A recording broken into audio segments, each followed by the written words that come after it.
So, hello guys. Ito, ako'y gagawa ng sushi for our lunch. So, dahil medyo na-miss natin ang sushi at saka medyo kahit pa paano marunong na rin ako magbalot. So, ngayon itatry ko ulit gumawa. Ang aking flavor lang ay eggs tsaka cucumber. So, simpleng lang siya yung flavor. Saka guys, kung napapansin nyo wala akong gloves. So, hindi na ako gumamit ng gloves kasi kami lang naman ang kakain. So, dalawa lang naman kami na kakain ito. Kaya, simple lang. Saka guys, minsan masarap din yung yung medyo may lasa na galing sa kamay natin. Alam niyo na, yun. Ito na nga, ako'y maghihiwa na ng aking nabalot. So, medyo manipis lang ang aking hiwa. Kasi tatlong lang rolls ang aking gagawin. So, pag nahiwa na siya, madami na rin siya. Tsaka guys, ang sarap nito, di ba? Pag may wasabi, tsaka may Japanese soy sauce. So, paborito ko to. Grabe, yummy talaga.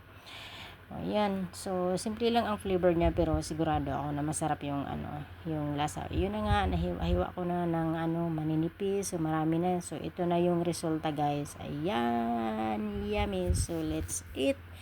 Thank you guys for watching.